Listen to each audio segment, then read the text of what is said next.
Beamy Dean, just a regular guy, not a supermodel, not a CEO, just a dude with a decent job in IT, a small apartment, and a life that felt pretty sorted out. Had my hobbies, my circle of friends. Everything was baseline comfortable. And for about 2 years, the best part of that life was my girlfriend Nomi. When we met, she was awesome, witty, funny, had this laugh that could make you forget a bad day. Instantly, we just clicked. You know? No drama, no games, just two people who genuinely enjoyed being around each other. Our whole relationship was built on that easy, comfortable vibe. We could spend a whole weekend just lounging around, watching old movies, cooking, and it felt like the best vacation ever.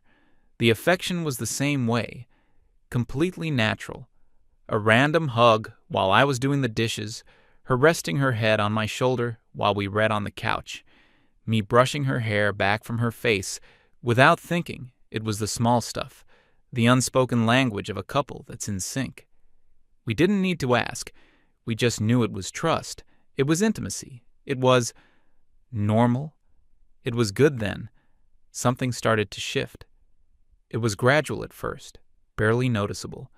She started spending more and more time on certain corners of the internet. Her feed became a wall of infographics and angry posts.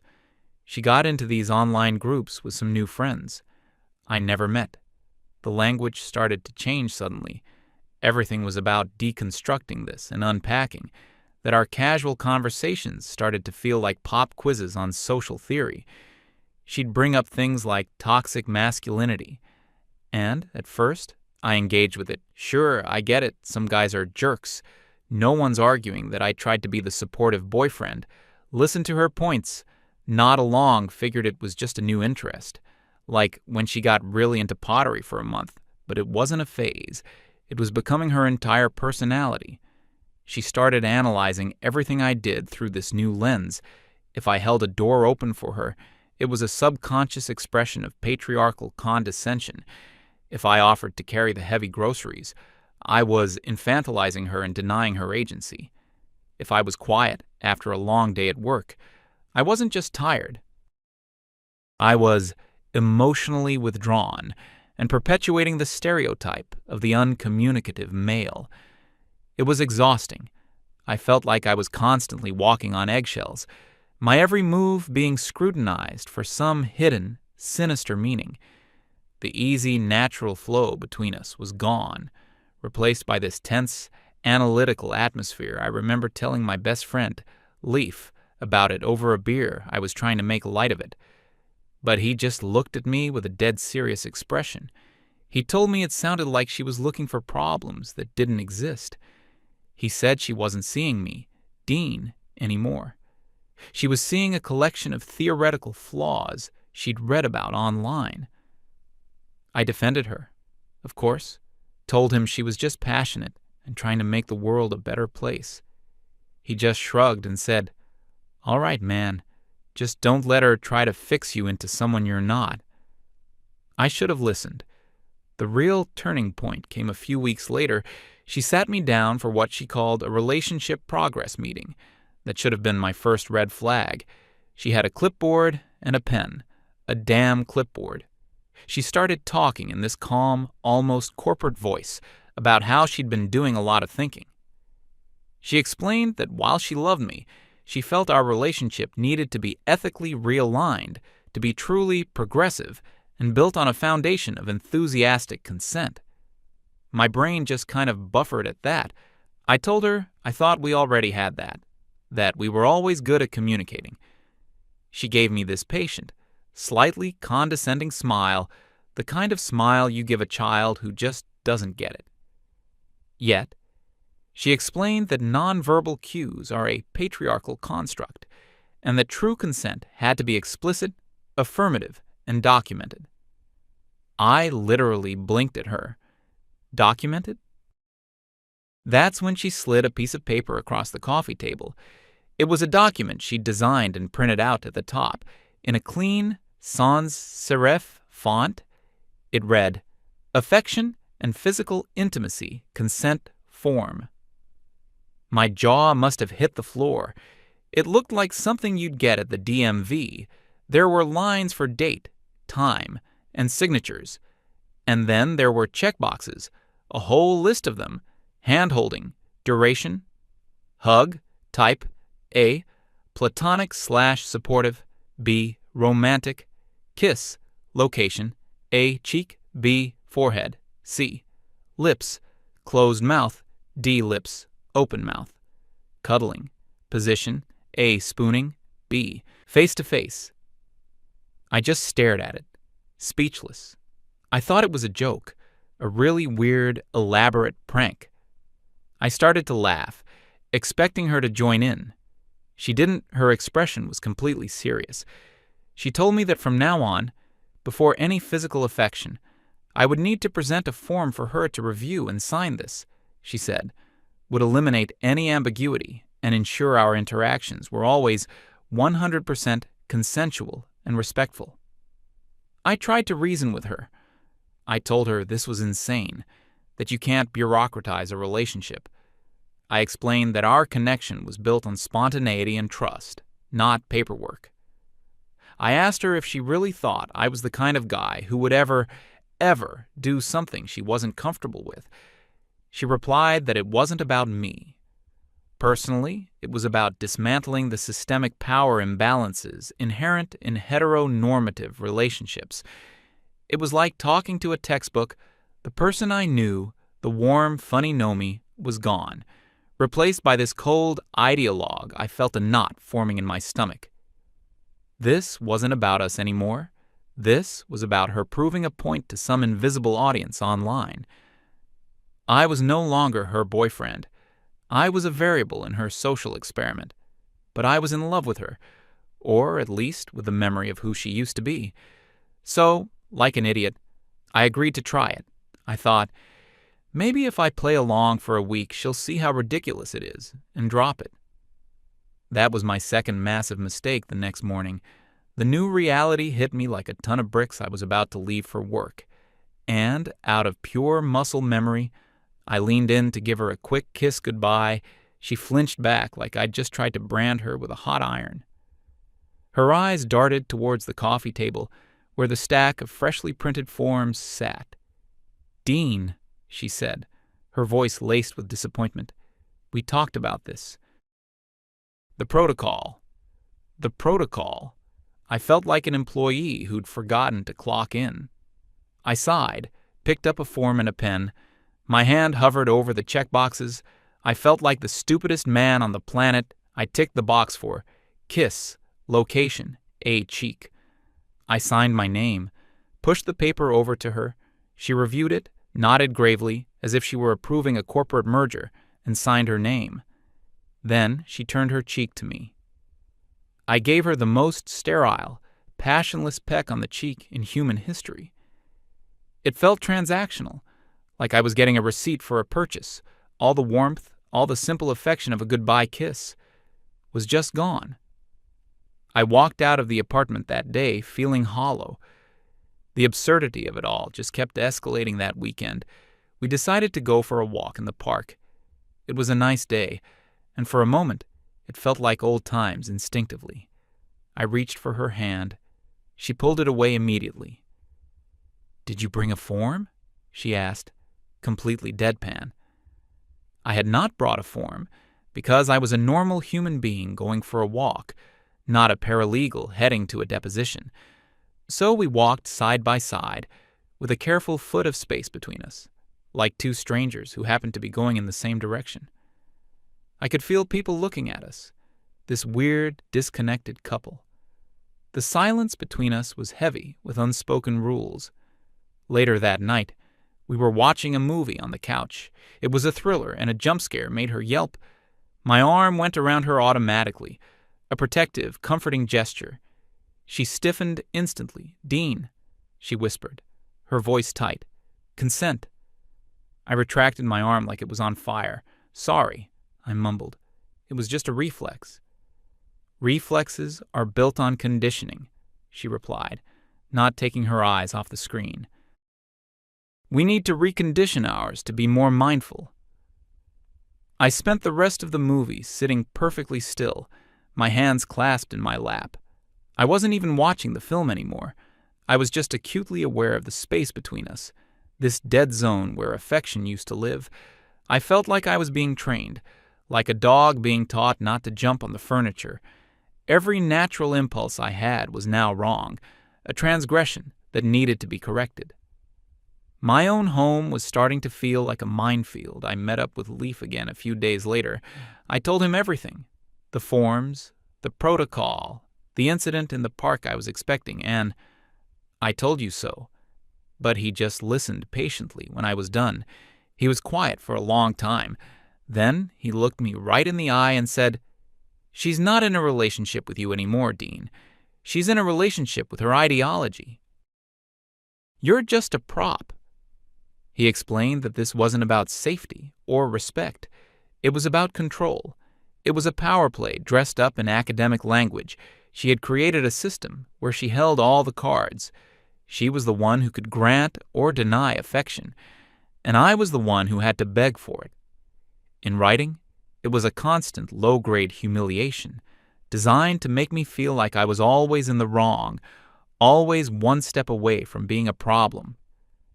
Every word he said hit home. It was the truth. I didn't want to admit to myself, but still, a part of me clung to hope. I remembered the Nomi from before, the one who would grab my hand just because, the one whose laugh was the best sound in the world. I thought maybe, just maybe, I could get her back, so I doubled down on my attempt to comply. I started carrying a few blank forms in my wallet, just in case I tried to make a joke out of it. I'd present a form with a flourish, like a waiter presenting the wine list. "Madam," I'd say in a goofy accent, "might I petition for a brief hand-holding session?" She never cracked a smile. She would just take the form, review it with the seriousness of a bomb disposal expert, and sign. The system was not a game to her. It was gospel. It got worse. She bought a 3-ring binder and a label maker. The binder was labeled Consent Archive. She started filing away all the signed forms. Organized by date, our relationship now had a paper trail. One evening, I came home to find her at the kitchen table, designing new, more detailed forms on her laptop. She told me the original form was too simplistic and lacked nuance. She had created appendices, Appendix A, cuddling specifics. This one had diagrams showing acceptable positions and required you to specify the duration in 5-minute increments. Appendix B, emotional support contact. This was for situations where one of us was upset. It had a clause stating that physical comfort does not imply an endorsement of the emotional state's validity. I felt a cold dread wash over me. This wasn't a temporary phase. This was her life's new project. She was building a fortress of bureaucracy around her heart, and I was on the outside. The natural give and take of a relationship was being replaced by a sterile, one-way process of applications and approvals. I was no longer an equal partner. I was a petitioner, an applicant. My desire for her was something that had to be requested, vetted, and authorized. The romance was being systematically dismantled, piece by piece, form by form. I started to feel a strange detachment, the constant self-monitoring, the fear of making a procedural error was exhausting, so I just started to stop. I stopped initiating. It was easier than going through the paperwork. It was less humiliating than having my natural affection be subject to review if I wanted to hug her. The thought would pop into my head, followed immediately by an image of the forms and the binder and the whole ridiculous process, and the desire would just die.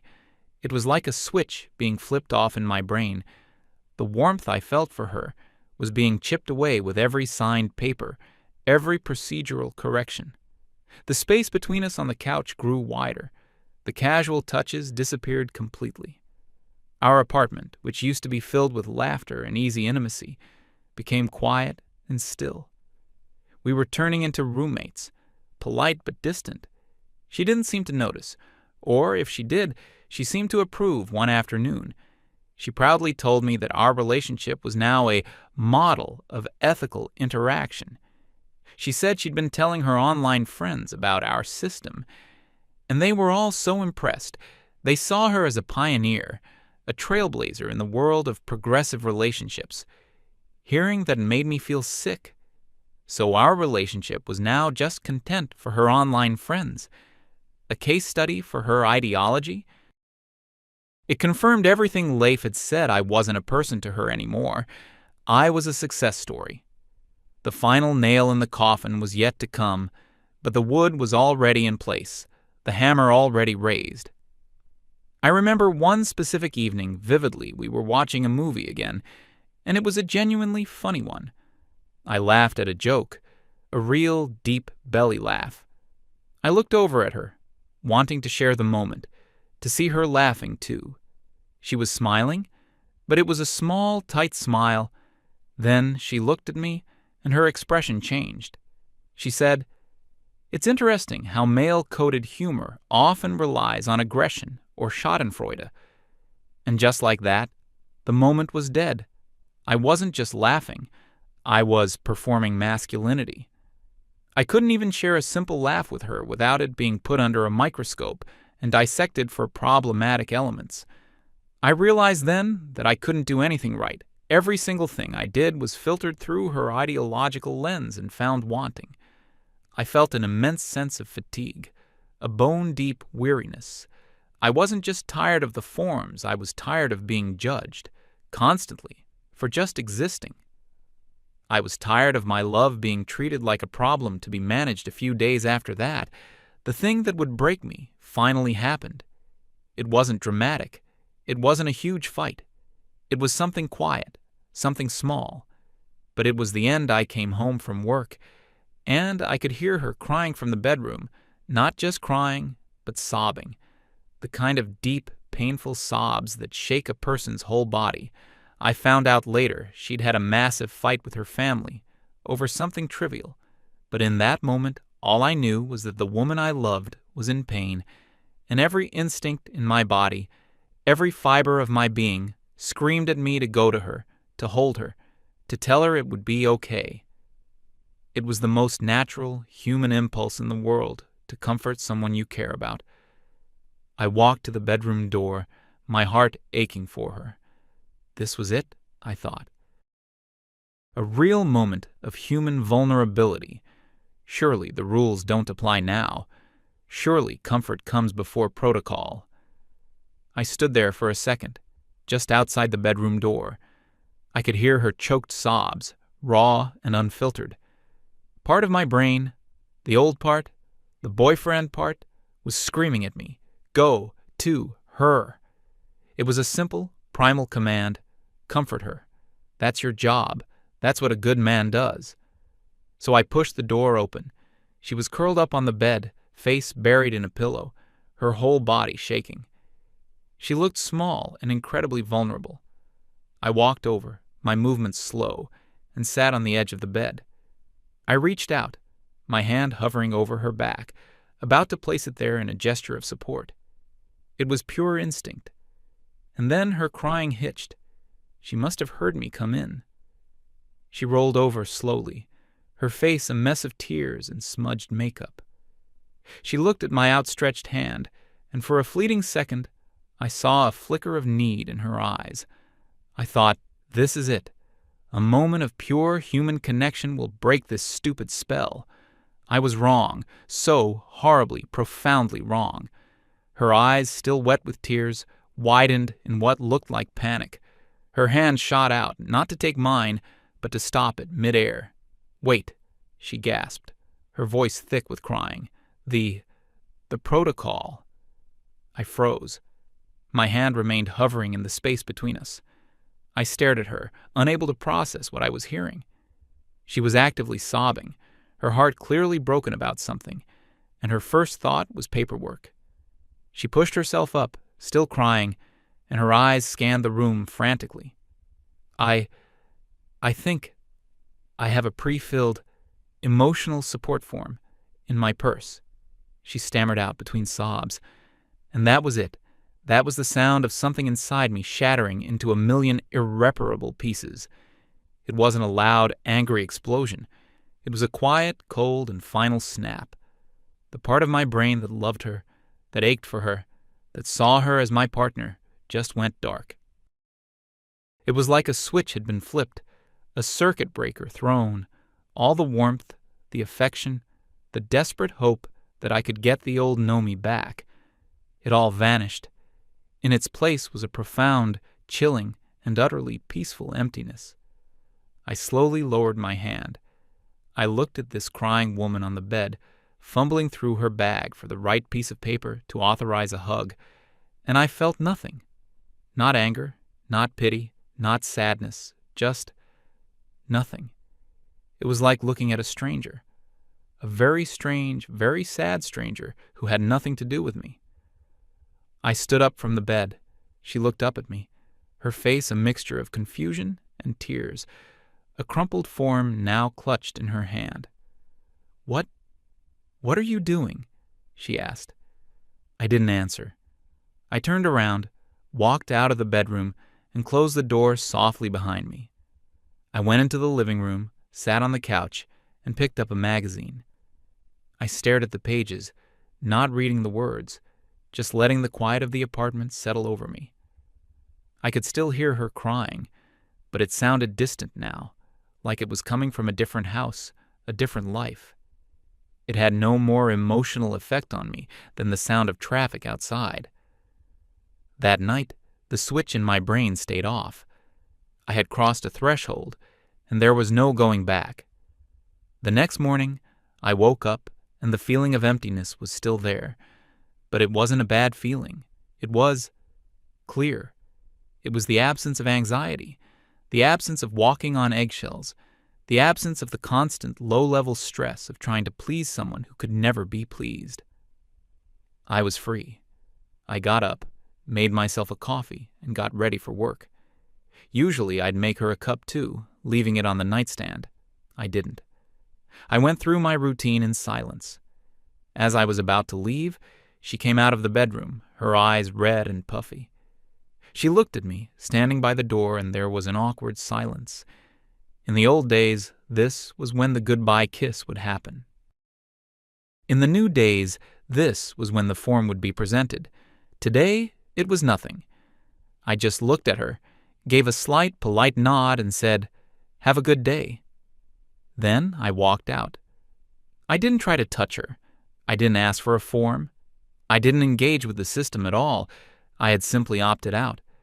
The days that followed were strange. I continued to live in the apartment, but I was more like a ghost. I was polite, I was clean, I paid my half of the rent, but I was emotionally gone. I stopped initiating any kind of non-essential interaction. I didn't ask her about her day beyond a cursory, "How was it?" I didn't suggest we watch a movie together. I certainly didn't attempt any form of physical contact. The stack of consent forms on the coffee table began to gather a thin layer of dust. At first, I think she saw it as a victory. See? Her system worked. I was no longer a threat. I was no longer making unsolicited advances. She told her friends online that I had finally internalized the principles of enthusiastic consent. She seemed almost proud of my new, detached behavior. But then the first week passed, then the second. The silence in the apartment grew deeper, heavier. The lack of affection wasn't a respectful pause anymore. It was a gaping void. She started to realize that the system had a fatal flaw. It could grant permission for affection, but it couldn't create the desire for it. And my desire was completely, utterly gone. She started trying to prompt me. She would let out a big, dramatic sigh and say, "I'm feeling really stressed today. I could really use a hug." I'd look up from my book and reply, matter-of-factly, "Okay, the forms are on the table if you'd like to authorize one." My tone wasn't sarcastic or angry. It was perfectly neutral, like I was telling her where the remote control was. I was simply following her rules. She would just stare at me, flustered, and then mutter, "Never mind." she tried a new tactic. She started filling out the forms herself, signing her part, and then leaving them for me. One evening, I came home to find a form on my pillow. The box for cuddling was checked, with a specified duration of 15 minutes. It was signed and dated by her. I picked it up, read it, and placed it on my nightstand. Then I got into bed, on my side, and went to sleep. I didn't touch her. The next morning, she asked me why. "I saw the form," she said, trying to keep her voice steady. "You didn't act on it." I turned to her, my face a blank canvas. "It was a consent form, Noemi," I said calmly. "It grants permission. It doesn't place an obligation. I simply didn't wish to engage. Thank you for the offer, though." The look on her face was a mixture of shock and dawning horror. She was being defeated by her own logic. She was getting a taste of what it felt like to have your desire for connection be subject to another person's detached approval. It was the ultimate role reversal. She was now the one seeking affection, and I was the impassive gatekeeper. The difference was, my gate was closed permanently. I spoke to Leaf about it that weekend. I laid out the whole story, the crying, the form, the switch that flipped in my head. He listened intently, a grim look on his face. "So, you're just ignoring her?" he asked. "No," I corrected him. "That's the beauty of it. I'm not ignoring her. I am complying with her system, 100% to the letter. Her system requires that all affection be initiated via a formal, documented request. Since I no longer have the desire to make such requests, I don't. And when she makes one, I treat it as what it is, an offer I have the right to refuse. I am being the perfect, most respectful partner according to her own rulebook." Leif was silent for a moment, and then he let out a low whistle. "That's brutal," he said. "It's malicious compliance on a whole other level." "It's not malicious," I replied honestly. "It's just compliance. The malice, the desire, the feelings, they're all gone. I'm just an automaton following a program, the program she wrote." He understood. He saw that this wasn't revenge. This was an outcome, the logical conclusion of her experiment. Back at the apartment, things continued to deteriorate. Her frustration grew daily. She started trying to pick fights, probably just to get some kind of emotional reaction from me. She'd criticize the way I loaded the dishwasher. She'd analyze a comment I made about the weather for problematic undertones. I would just listen, nod, and say, "I'll keep that in mind." No anger, no defense, just a calm gray wall of non-reaction. It was driving her insane. She couldn't understand how I could be so calm, so detached. She had spent months pathologizing every male emotion as some form of toxicity, and now that I was displaying no emotion at all, she didn't know what to do. She was like a matador in an empty ring. Her ideology had prepared her for a fight with a raging bull of toxic masculinity, but it had no answer for a man who simply put down his horns and started grazing peacefully in a corner. One night, she tried to get romantic. She put on some music, lit some candles, and came out of the bedroom wearing something nice. She sat next to me on the couch. I didn't react. I just kept reading my book. She cleared her throat. "It's a nice night," she said. "It is," I agreed, not looking up. She put her hand on my knee. I instinctively looked down at her hand, then up at her face, my expression neutral. I didn't flinch away. I just looked. That simple, questioning look was enough. She snatched her hand back as if my leg was electrified. She knew the unspoken question in my gaze. "Where's the form?" The atmosphere was thick with her failure. The candles flickered. The music played to an audience of one. The evening she had planned was a total bust. I wasn't playing hard to get. I wasn't punishing her. The simple, devastating truth was that I just didn't care. Her touch meant nothing to me anymore.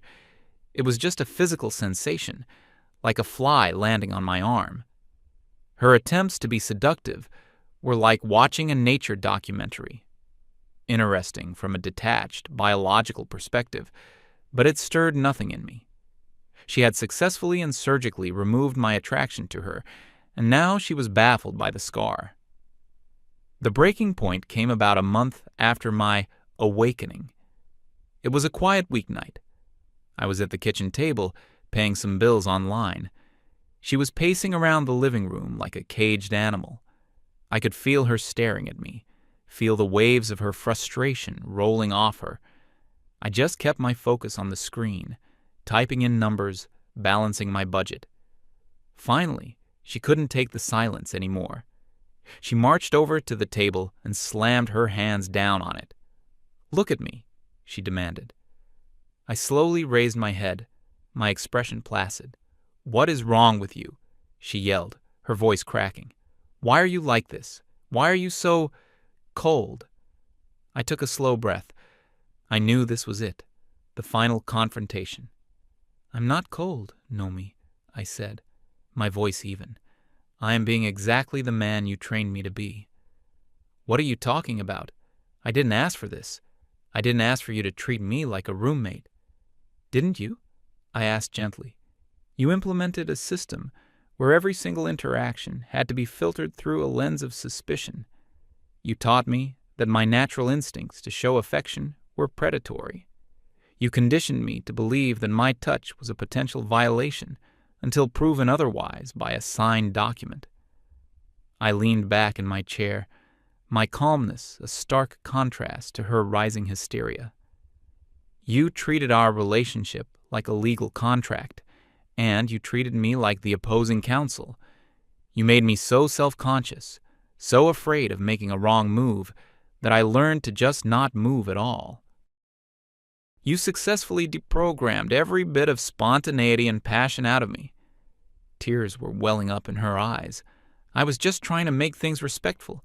I was trying to build our relationship on a foundation of consent." "No," I said, and my voice was firm now, but still not angry. "You weren't. Consent was always there. We had it. It was in every shared glance, every easy touch, every comfortable silence. You didn't build a foundation of consent. You built a bureaucracy on top of a foundation of distrust. You started from the premise that I, by default, was a potential problem that needed to be managed with paperwork." I gestured around the quiet apartment. "This is the result. This silence, this distance. This is the perfectly safe and ethical relationship you designed. There are no unsolicited advances. There is no ambiguity. There is no passion. There is no love. There is only the protocol. Congratulations. You got what you wanted." She was openly crying now. "But I miss you," she whispered, a heartbreakingly genuine confession. "I miss us." "I know you do," I said, and for the first time I felt a flicker of something, a distant echo of pity. "You miss the benefits of a loving relationship, the warmth, the affection, the intimacy. But you weren't willing to accept the foundation it's built on, trust. You wanted the flowers, but you were terrified of the soil. You can't have one without the other." I stood up from the table. "You looked at me for months and saw a walking, talking embodiment of toxic masculinity, a set of theories, a problem to be solved. You never just saw me, Dean, the guy who loved you." I let that hang in the air for a moment. "And the thing is, I finally learned to see you the same way. You're not Nomi to me anymore. You're an ideology, a system, a set of rules. And I can respect your rules. I can follow your protocol, but I can't love it. I can't desire it. I can't feel anything for it at all." Her face crumbled. She finally, truly understood. She understood that her attempt to make our relationship perfect had destroyed it. She had conducted an experiment, and the conclusion was that her hypothesis was fatally flawed. "So what now?" she sobbed. "Now," I said, my voice soft but final. "I'm ending my compliance with the program." I went into the bedroom and pulled out a suitcase from the back of the closet. I started packing, methodically. Socks, shirts, pants. She followed me, standing in the doorway, just watching, a torrent of silent tears streaming down her face. She didn't try to stop me. She didn't argue. She knew it was over. As I packed my toiletries, I saw the little 3-ring binder she kept on her dresser, the one with the neatly printed label, Consent Archive, a complete documented history of the death of our love. I paused, picked it up, and felt the weight of it in my hands. All those signed pieces of paper, all those dead moments. I walked back into the living room and placed the binder on the coffee table, right next to the dusty, unused stack of blank forms. I looked at her one last time. "You were so busy documenting every interaction," I said, "that you forgot to have one worth remembering." And with that, I picked up my suitcase, walked to the door, and didn't look back. I stepped out into the night air. It was cool and clean.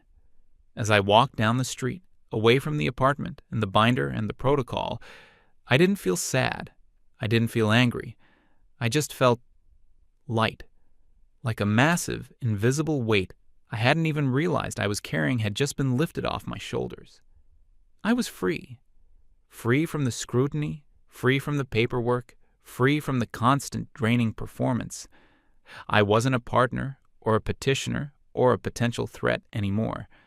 I was just Dean. And for the first time in a very, very long time, that felt like enough.